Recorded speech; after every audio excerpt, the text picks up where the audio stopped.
So this webinar is how to stop depression without medication or supplements. And for those of you who haven't met me yet, I specialize in helping people recover from chronic pain, chronic fatigue, and lots and lots and lots of different symptoms without medication and without supplements.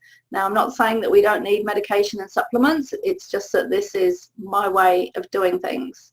Some statistics. The National Institute of Mental Health estimate that in the US, 16 million adults had at least one major depressive episode in 2012. So obviously, you know, it's probably higher statistics by now, which is 6.9% of the population. And according to the WHO, the World Health Organization, 350 million people worldwide suffer from depression, and it's considered a leading cause of disability. So the reality is that depression is a big issue, and a lot of people are experiencing it. And I really believe that if we know what causes it and we know how to deal with it, that these numbers could come down considerably. So today what I'm going to share is how I got rid of clinical depression, which had me hospitalized without medication or supplements, how other people have gotten rid of depression, and how you can too, and how other people can too, and how an 88-year-old lady that I work with who'd been suffering depression for over 50 years, along with chronic fatigue, got better in a few months without any medication or supplements.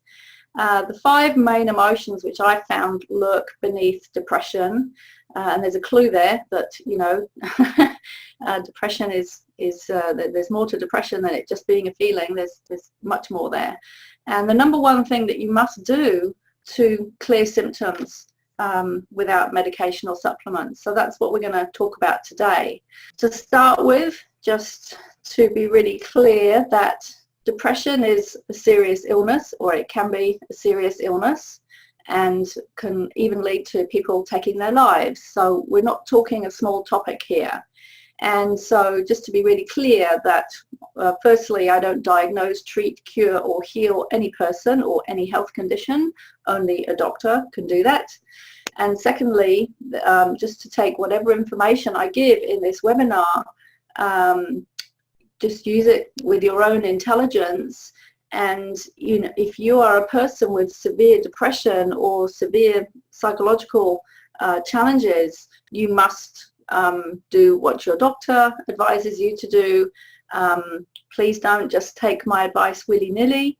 This is just general information in this webinar, and it is really up to you how you use this information. You take full responsibility for how you use this information. And I just need to say this because A, I'm not a doctor, and B, depression is a serious, or can be a serious illness, and it can lead to people taking their lives. So what does life look like with depression? Well, here's a list of a few of the symptoms from WebMD. We can have trouble concentrating, remembering details, making decisions, feeling guilty, worthless, helpless, hopeless, pessimism. We can have insomnia, difficulties sleeping. We can feel irritable, tired, restless. We can find that we don't have an interest in things that we used to have an interest in, low libido. We can overeat, we can undereat, we can have lots of aches and pains and digestive issues, and a persistent sadness and feelings of feeling empty and anxious, and even suicidal thoughts. So if you've experienced depression, then you're probably familiar with this list of symptoms.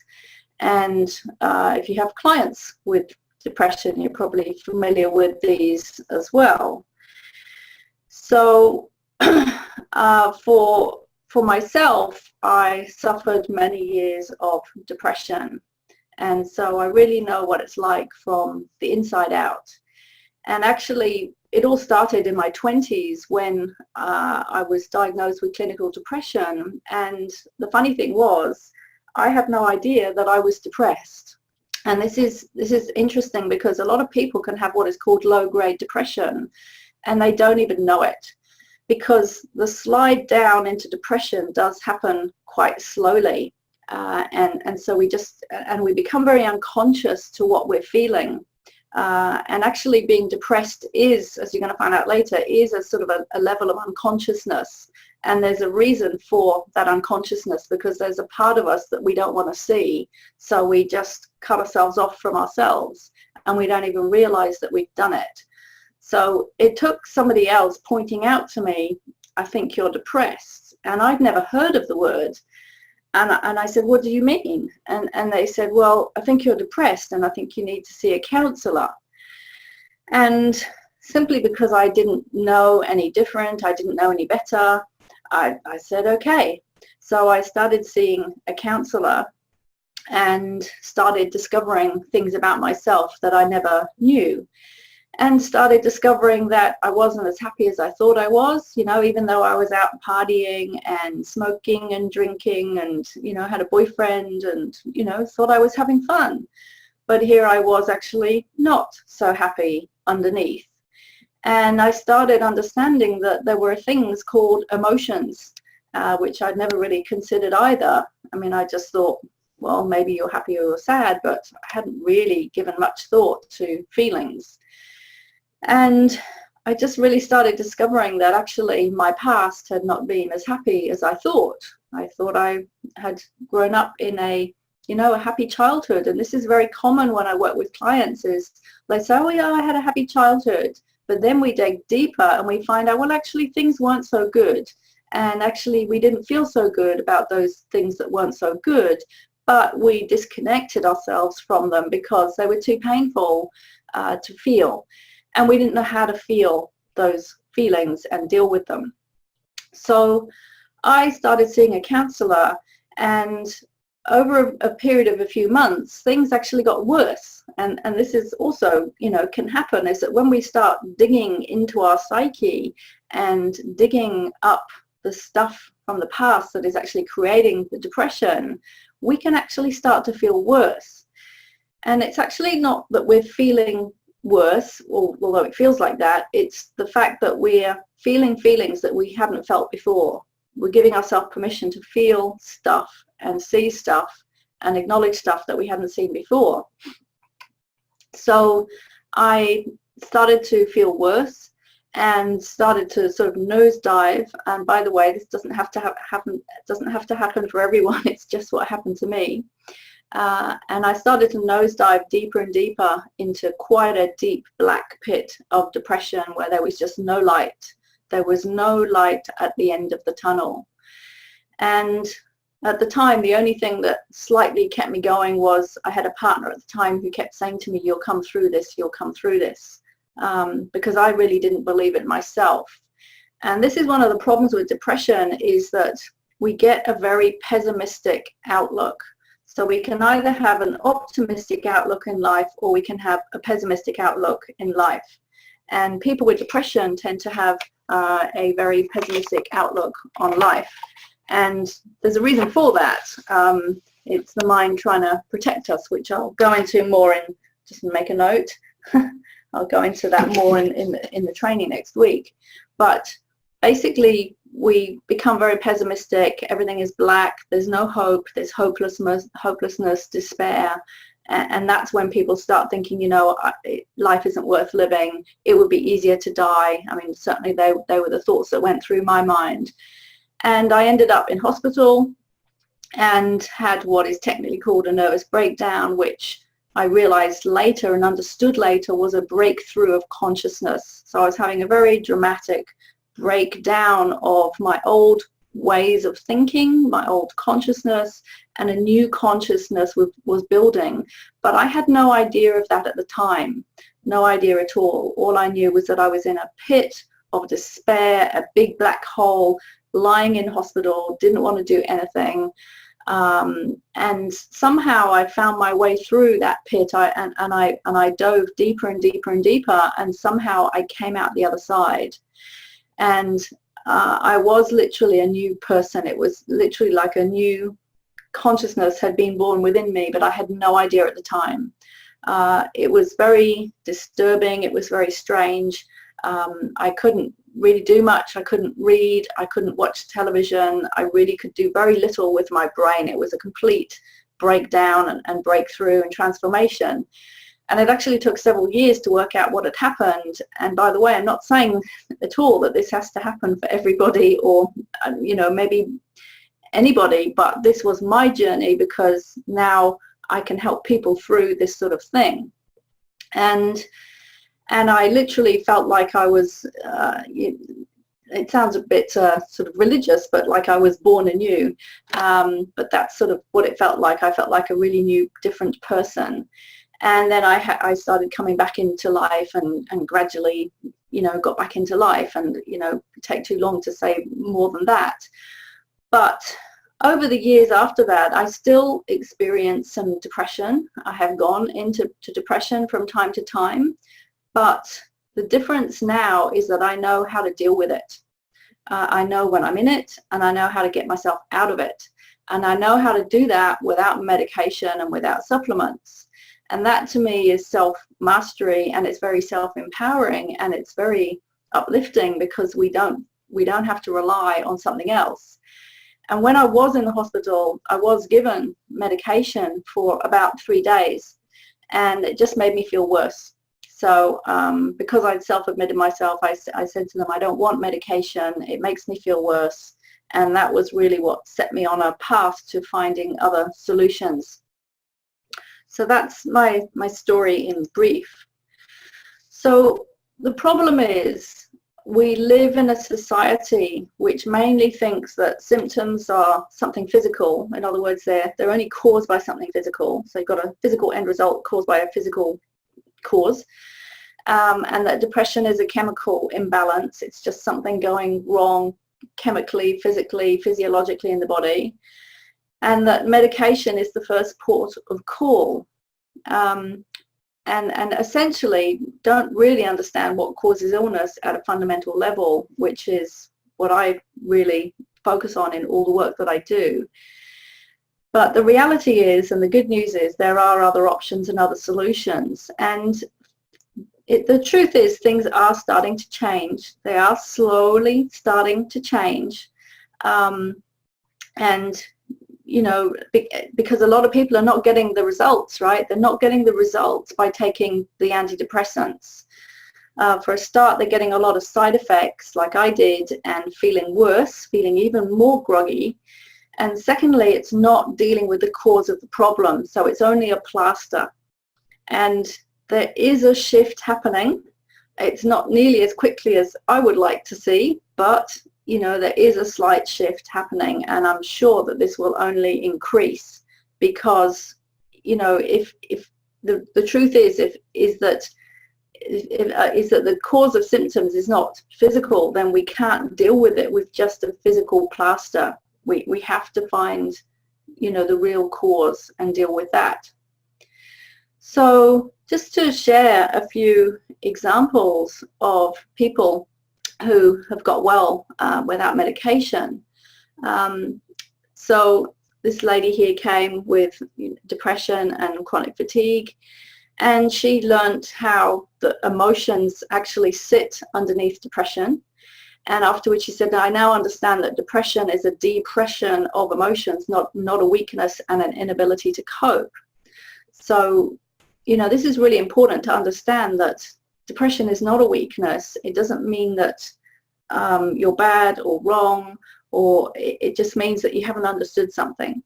So she learned, she said, I'm able to identify the emotions and act accordingly so that I now remain in a healthy, balanced state. And this understanding has been very powerful. The 5-step process, which is one of the processes I teach, of identifying the emotion was the most useful for me. I had been so used to missing the critical step of knowing how I felt. So here's some big clues here of, as I said, the number one thing that you've got to start doing is that we've got to start identifying what we're feeling underneath the depression. So I'd felt before that some emotions were bad, such as anger, and so I disallowed anger from my life. So here's another clue, is that we have to learn that there are no good or bad emotions, and we learn why our body is sending them, and that they all have a meaning and a purpose, and that they're not bad. And it's very, very common, very, very common, especially for women, to think that it's bad to feel angry.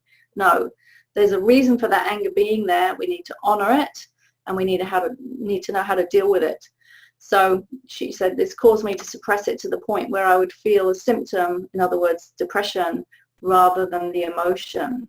Now I'm able to see there are no bad emotions, and they all serve a purpose.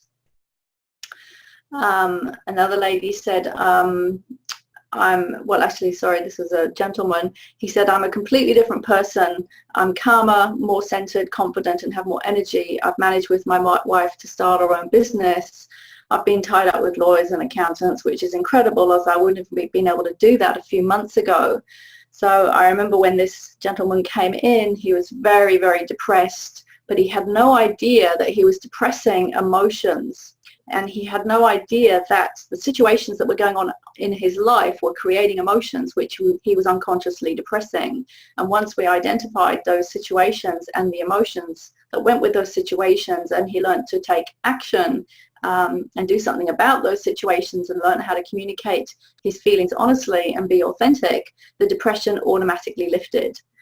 Because the thing with depression is that we don't just depress our negative emotions, we also depress our good feeling emotions, and that's why we feel so ugh, right? We just feel so ugh because we're just depressing everything. So another client said, I've already noticed a subsidence in my symptoms today, and that I didn't want to cover over my symptoms, in other words, of depression, but was happy when they were noticed, as I was able to deal with them. I'm especially happy that the diarrhea I was experiencing has seemed to stop, and it's given me the confidence to stop taking antidepressants, which has had no change to my mood. So, by the way, not saying just run off after this and stop taking your antidepressants. You must talk about that with your doctor. But the reality is that when we deal with the cause and we clear away the cause of the problem, there is no need sometimes, or very often, to have to take the medication anymore. So the thing is, we need to re-educate ourselves, and we have to start looking at things with fresh eyes. So it was funny, I had a message on Facebook this week, and somebody was asking about a particular condition that they have, and I said, well, you know, generally the type of emotions that tend to lurk, you know, along this type of condition are X, Y, Z. And they said, oh, I never knew. I never thought that, you know, there might be emotions connected with my symptoms.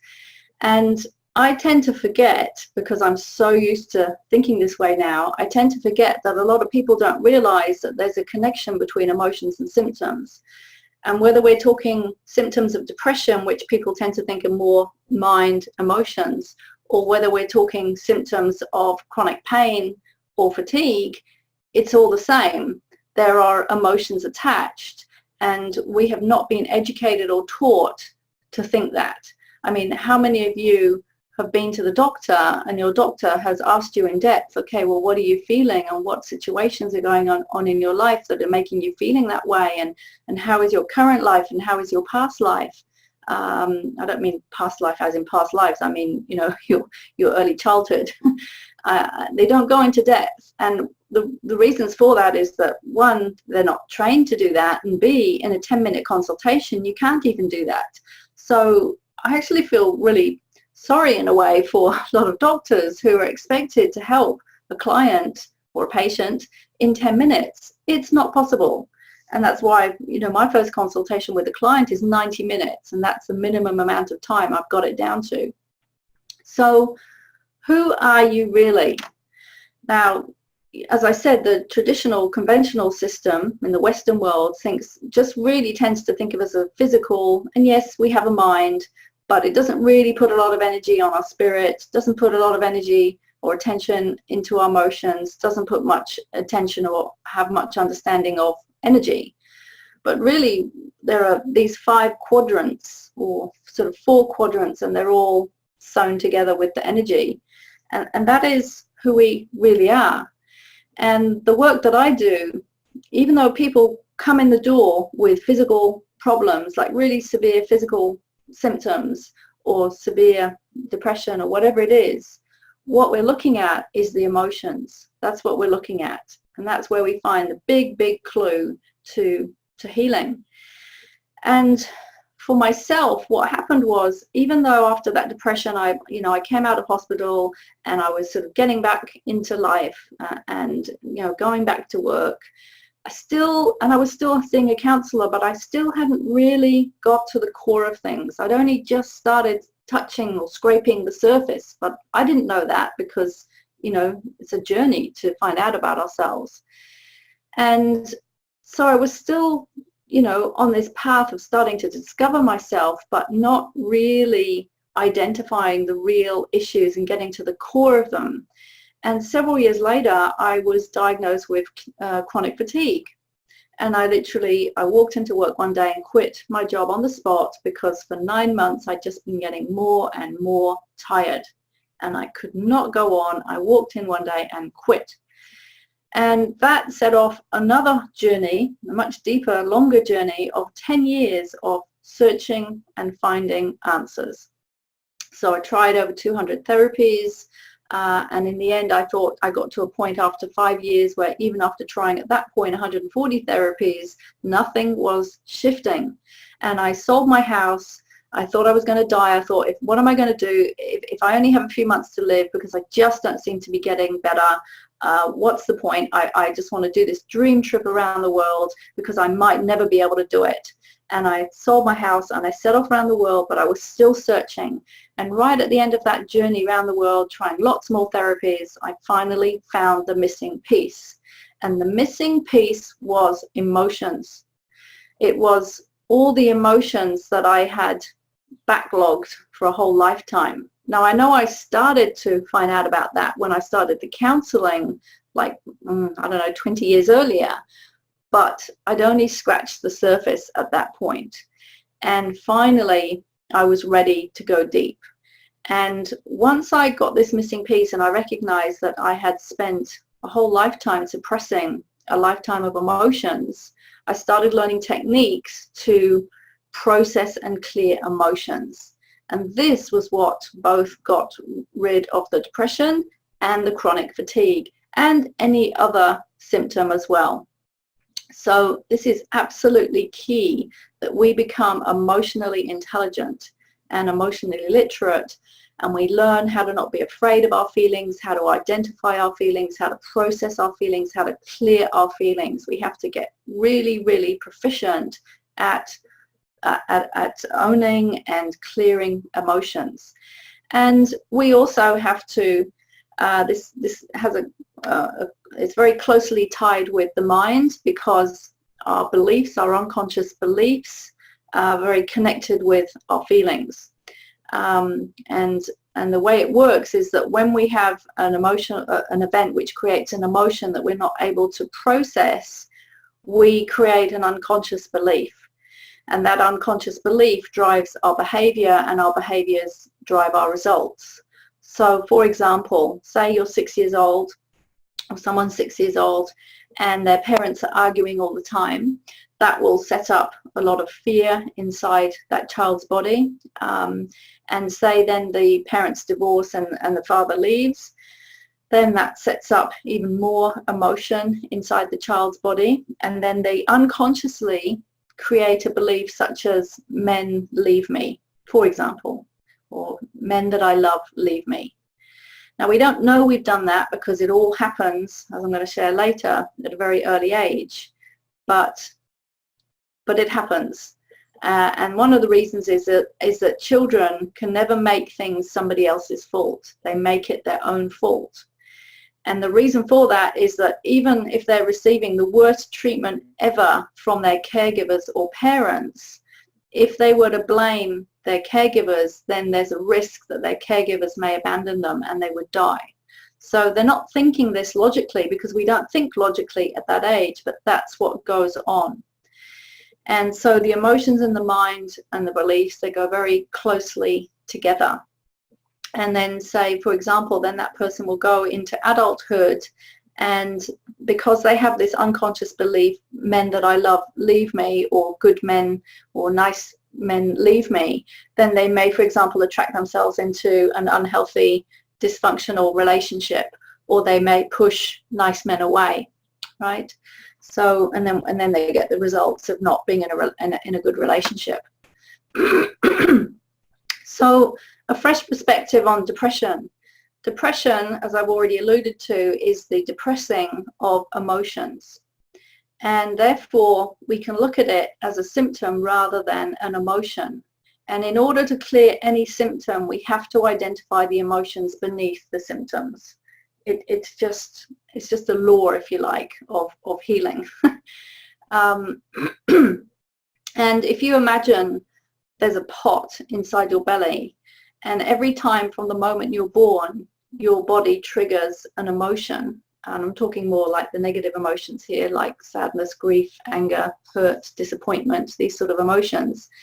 Every time your body triggers an emotion and it's not cleared or processed or dissolved or transformed in that moment, the body intelligently stores it.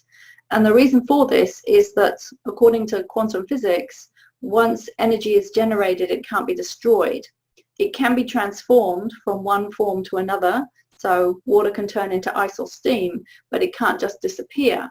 So that energy, because emotions are a form of energy, that emotional energy is stored in the body very intelligently by the body, because there's nothing else it can do with it except store it until it can be dealt with and cleared.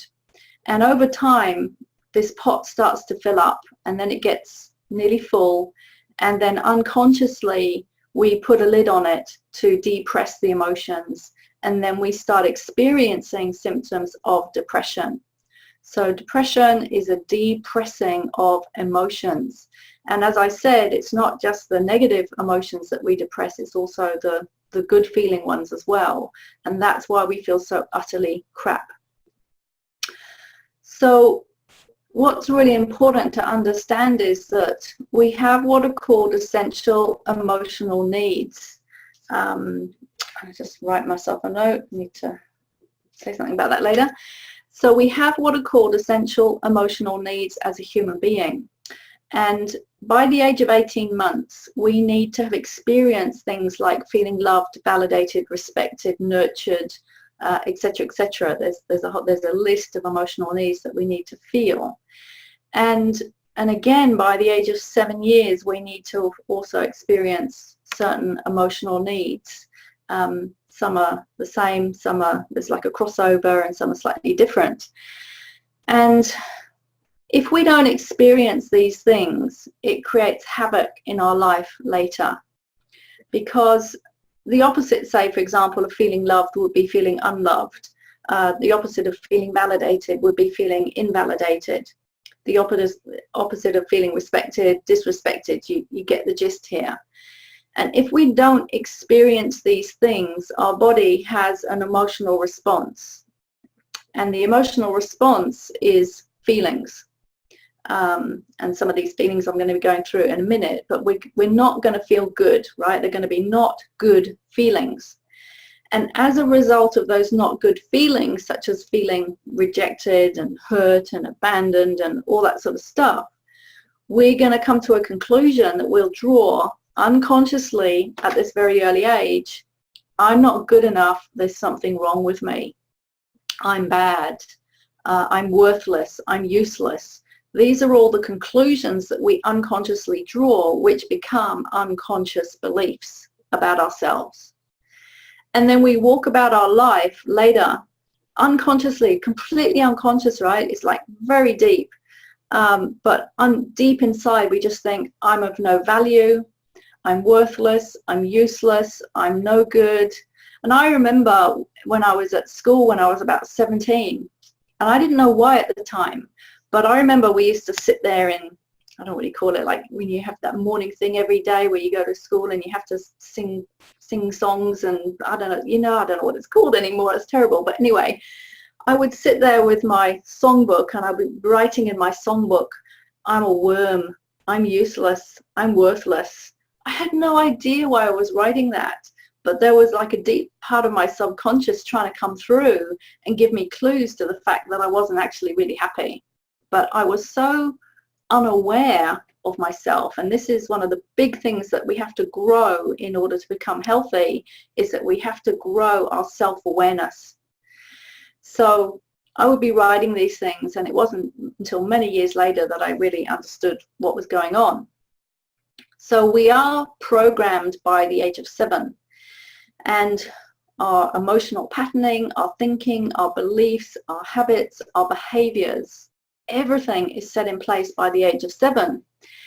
And interestingly enough, with every client that I have worked with in the last 11 years, when we track back all their issues, whether they're chronic pain or chronic fatigue or depression, so I'm just looking up because there's a bird flying outside the window, whatever our issues are now in adulthood, whether they start as a teenager or we're 30 or 40 or 50, in every single client, and I'm kidding you not, 100% of the cases so far, and I'm still waiting for, the exception to the rule to happen, but it hasn't yet.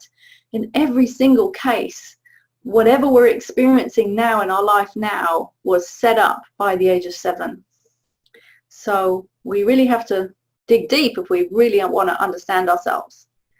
So let's look at some of these emotions that lurk beneath the depression. These are the emotions that we're depressing that become the depression. So the first one, anger. And actually there's a family of emotions in this spectrum, so they could be slightly annoyed to slightly ticked off, and it could be anger, rage, fury, and they'll be frustrated in the middle. So this is the first emotion, or it's not the first, it's the first one I've got listed here, that will be a main causal factor of depression. Because, as I said, emotions are energy, and it takes a lot of energy to suppress energy. So if you imagine you're trying to hold a basketball underwater, you have to constantly keep your hand on that ball to keep it under the water, otherwise it'll just pop up. And this is what people are doing with their emotions, and they have no idea until they, become aware.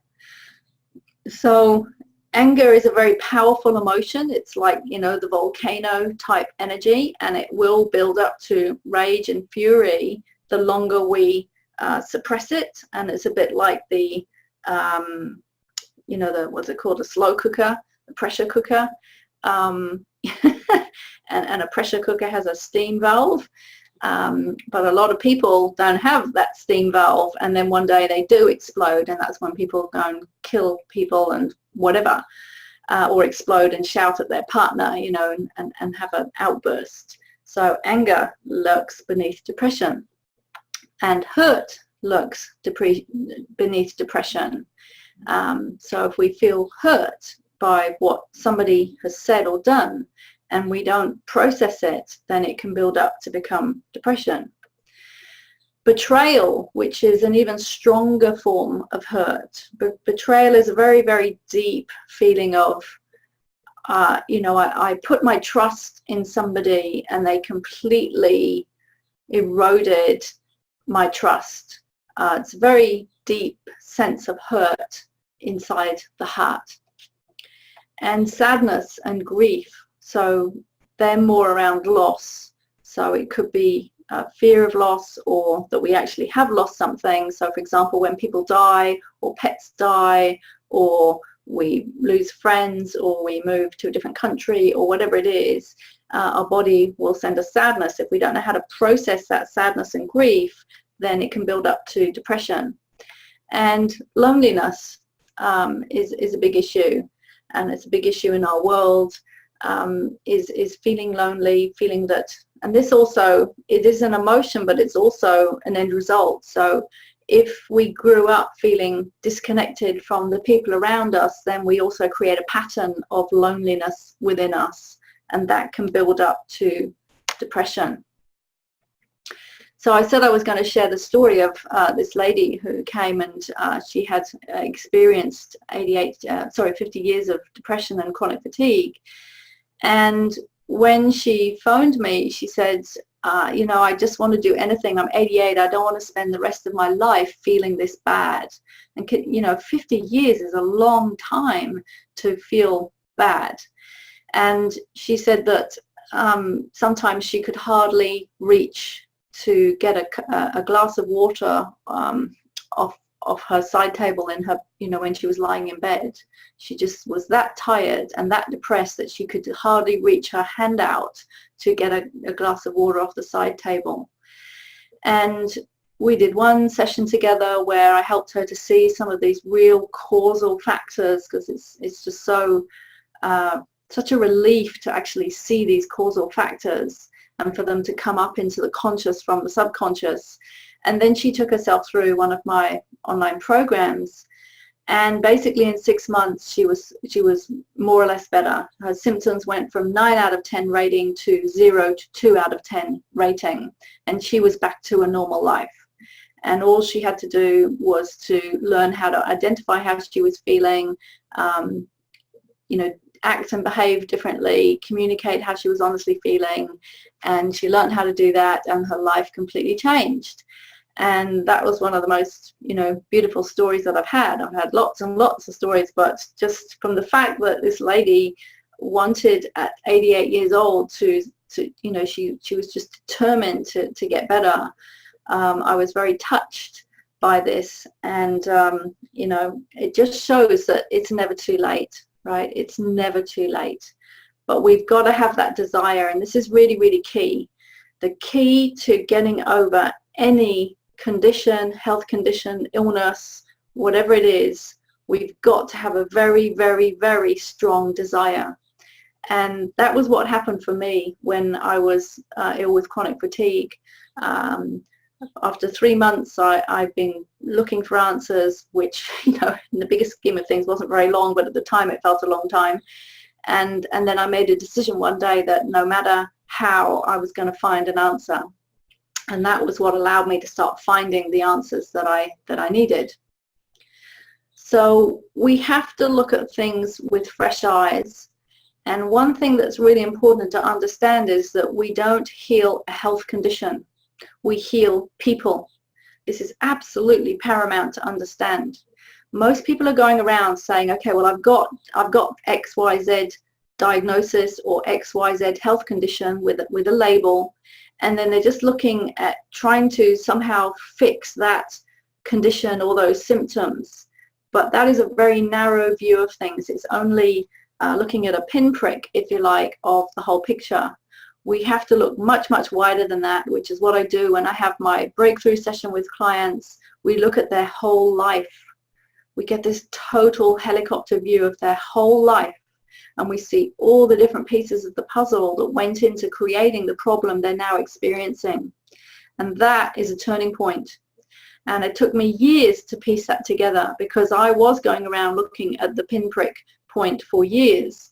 And then as a result of that, I'd get a piece of the puzzle here and a piece of puzzle there. And over time, I got a couple of hundred pieces of the puzzle together. And then finally, I got to understand the total big picture of what we need to look at to understand what causes illness.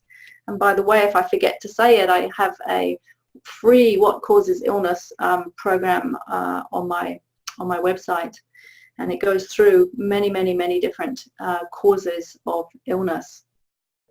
So we have to look at things with fresh eyes. We have to have fresh perspectives. We have to be able to, what I mean by that is that we need to be able to consider things from a different perspective, because up until now, if we've been thinking, well, the only way out is to take medication or supplements, then you're only going to find a solution that is contained within that solution, if that makes sense. So if you're thinking, okay, well, I'm going to take medication and that'll be the solution, then all that is doing is changing something chemically in the brain, but it's not addressing what actually caused all those emotions and feelings and depression in the first place. So you're only going to get the amount of solution that solution can give you.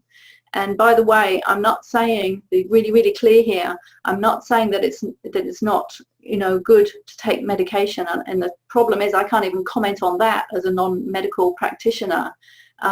Sometimes we need medication for anything. And it's not like it's a bad thing. It's just that it's not really going to get to the cause of the problem. So if you really, really want to heal it fundamentally, completely, holistically, then we've got to go beyond just medication. And, you know, sometimes people do both at the same time, and that's fine. So we have to have fresh perspectives. We've got to be willing to consider new solutions.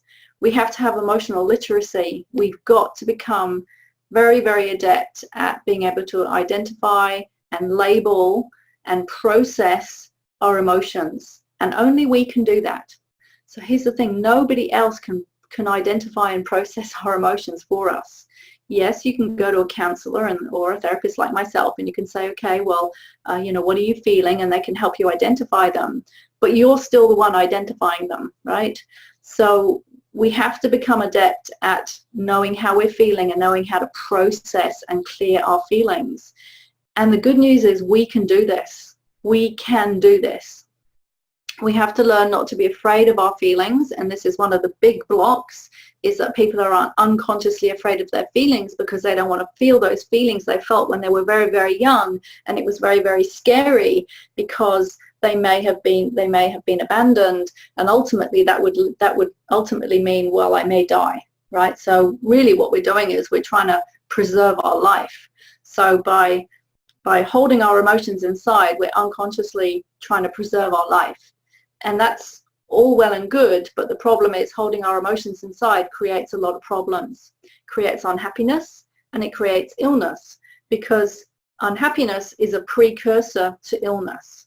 So you could sort of say it goes like unhappiness, depression, you know, further, more severe symptoms of illness. And we have to learn how to not be afraid of us speaking our truth, and there's a way that I teach people to do that in a very paint by numbers way, which is safe. And we have to not be afraid of being our authentic self, because health rests on being authentic. It's absolutely the fundamental core of being happy and healthy, is to be our true self. So I'm just going to share the next step. If you want to come along with me next week, part 2 is going to be learning how to stop depression without medication or supplements. And what we're going to be doing is learning how to identify emotions and feelings beneath depression, and the main, what I call core emotions that would sit within underneath depression, and there'll be more than what I've just mentioned today. And you're going to learn where the emotions are stored inside your body, because they are stored in different organs. And we're going to do an emotional needs audit, which means we're going to go through and audit, well, how much were these emotional needs met when you were growing up, such as, you know, feeling loved, respected, validated. And that is a really eye-opening exercise when we do that. And then I'm going to share 12 self-help strategies for getting out of depression, some of which you'll never have thought of. And you may even think, wow, that's crazy, but it works. So it's going to be a live 90-minute training with lifetime on-demand viewing in a private portal with 24/7 access. So there'll be the video lessons of the training, any applicable handouts. You'll be able to download all the training as audio files. And then I'm going to do a bonus follow-up Q&A 3 weeks later to see how you've been going with implementing the techniques. And I'm going to throw in my meditation program, which helps you dissolve negative emotions. Now, FYI, in case, again, I haven't got a slide for this in case I forget, this is part of my new emotional alchemy training, where it's going to be in bite-sized modules where we're going to focus on different emotions. So this one, even though it's not an emotion, it's a symptom, we're going to be focusing on depression, but then there'll be another module where it'll be anger, another module for sadness, another module for fear, and they'll all, you know, people can either buy individual modules or they can buy the whole thing together. I'm just starting with the individual modules because it's a huge endeavor to put this program together. But eventually it will be a big program. So who is this for, and what will it do, and what won't it do? So this is for people who really want new solutions. They want practical, hands-on strategies for finding a solution to the depression, for getting out of depression. And it's for people who are really ready to take more self-responsibility. It is not for people who want to stay stuck in the problem. It will help to reduce and clear depression. But I'm not saying, I just want to be really clear, I'm not saying that in a couple of hours of training it is going to solve all your life problems, right? Because that's not realistic.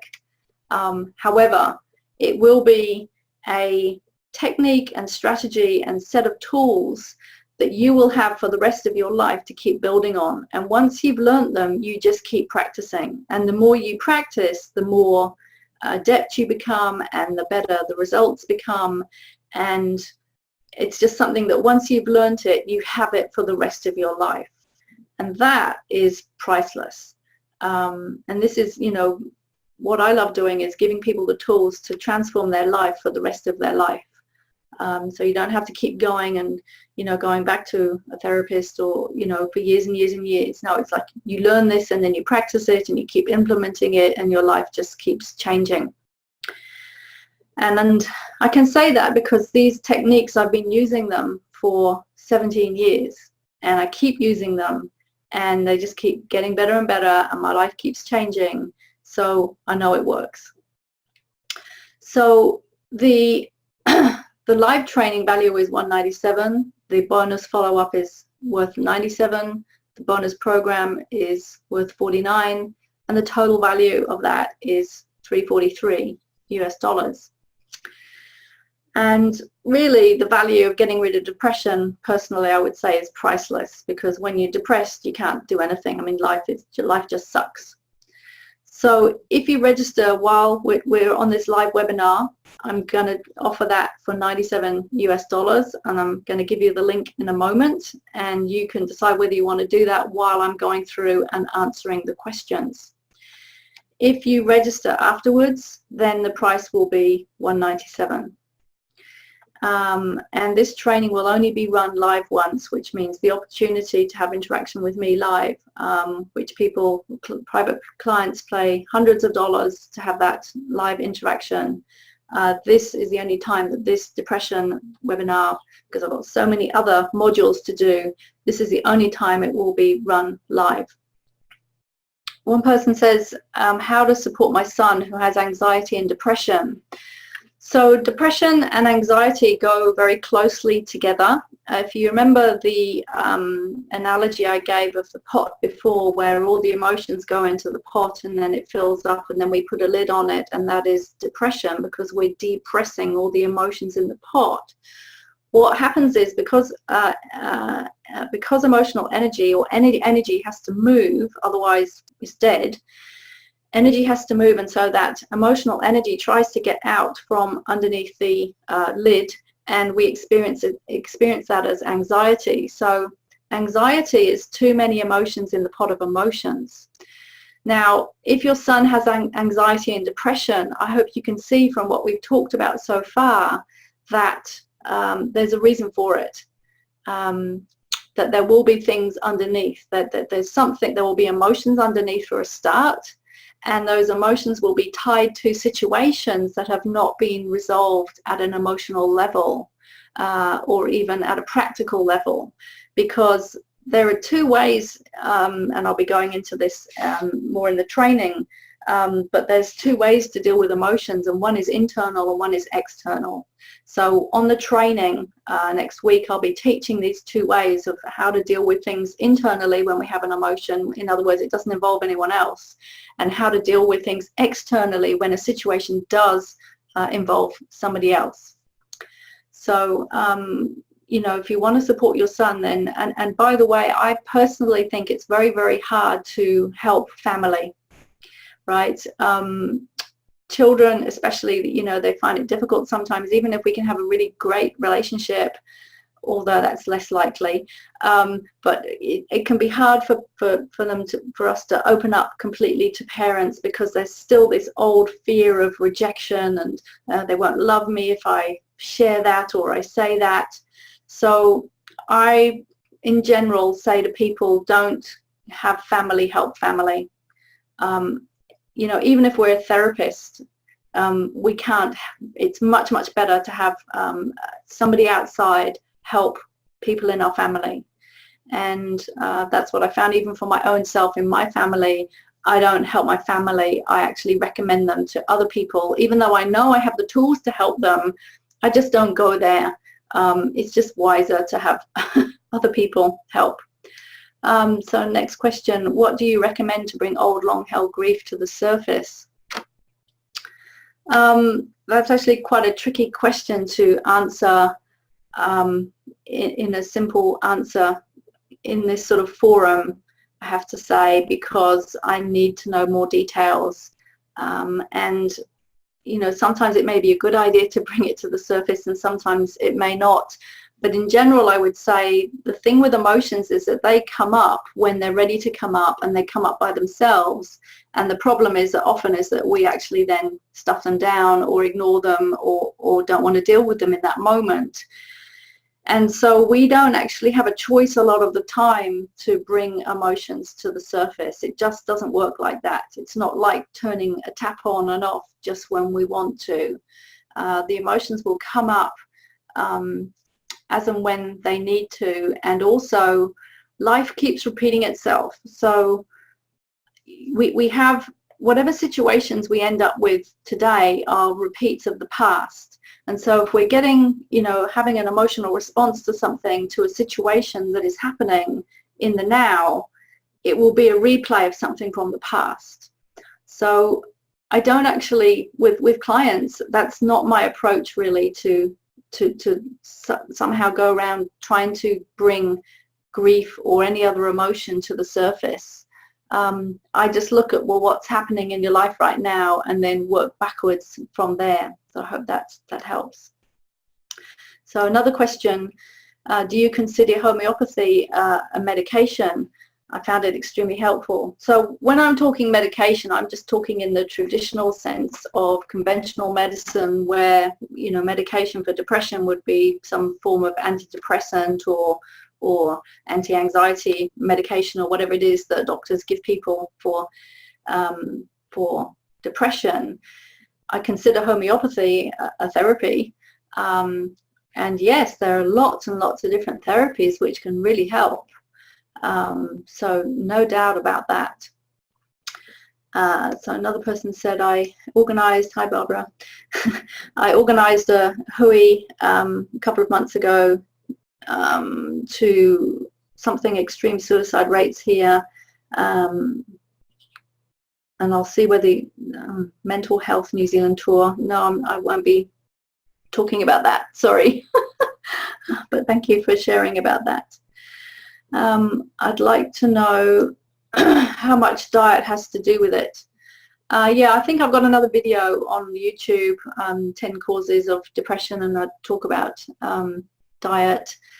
My feeling is that our diet has a significant impact on how we feel. I really do feel that, and I personally experience that, if, you know, for me, and we all have to work out what our own foods are, but if I eat certain foods, it is going to affect my brain chemistry. And the reason really that it's affecting my brain chemistry is because it's affecting my gut chemistry, and the two are very connected.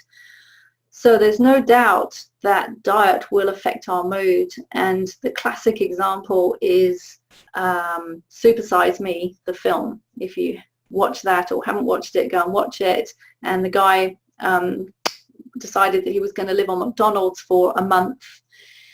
And I don't know if it was for a month or 2 months, but he only got about 25% of the way through the time that he was originally going to only eat McDonald's for, and he felt so sick.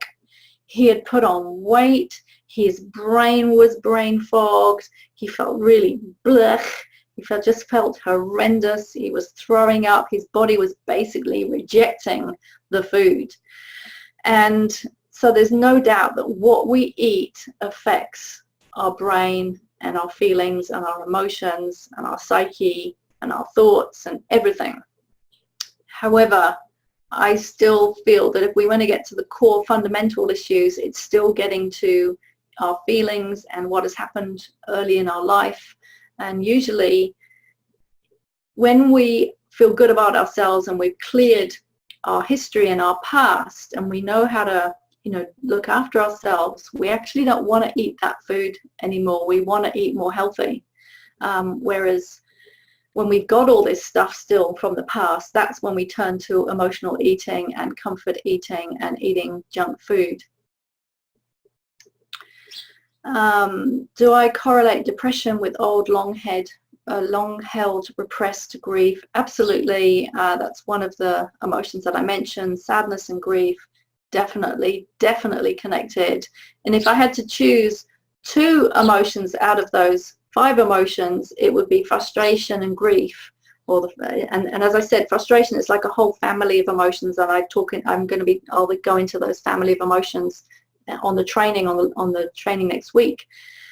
There's a whole family of emotions for anger and frustration, etc., and there's a whole family of emotions for sadness and grief, and they are the 2 core ones that I find underneath depression. Assembly was what it was called. Not sure what that means. See, you've answered my question. It makes total and absolute sense that all the emotions become depressed when suppressed for lack of sufficient love to express them. It seems that repression occurs every time we ignore and deny our feelings in the moment. We push them down like packing a pail full of stuff until it overflows into the system with signs and symptoms of its energy. Yes, that's exactly how it works. Very well put. So when I come across clients who have suffered of severe grief in later age, am I dealing with the here and now, or am I having to go back to the first 7 years? It could be both. You know, and that just has to be on a case-by-case basis, but usually for me, I find is both. So great. So Sue says I'm in, so that's wonderful. Look forward to seeing you. So somebody else says, I've been a client of Kim's for a while and interested to hear her say about not helping family, which I've always wanted to do, but I found recently, because I'm more confident in knowing myself more, knowing myself more, I can just share with my family things about myself, which is new for me to do, but it gives them a better picture of who I am and what I think about, usually general things that come up. Yeah, so it's really great with family to share how we're feeling, and often when we open up about ourselves, then that helps them to see things about themselves that they didn't see before. But there's a difference between sharing what's going on for us and trying to change somebody else or help somebody else. And you know, I've had a lot of experience of trying to suggest things to people in my family, and it's interesting, they just don't hear it, because there just seems to be a wall sometimes that gets set up between family members unless they're really open to hearing things, which is a little bit different. But my personal experience and experience working with clients is that often it's not a good idea. People start taking offense, they start feel like they're being judged or criticized, and they just shut down. The walls come down, and when the walls come down, we can't do anything with emotions. We have to be open, we have to be vulnerable. So in general, it's great to share with our family, but not try and change or sort of be the therapist to other family members. So if you know of other people who are suffering depression who might be helped by this training, then the replay will be posted on my Facebook page, on my YouTube channel. You can go and tell them to watch that, and then they've also got the choice if they want to come on the training next week, if they want to take that next step. So I want to thank you for joining me today, and I look forward to seeing some of you next week.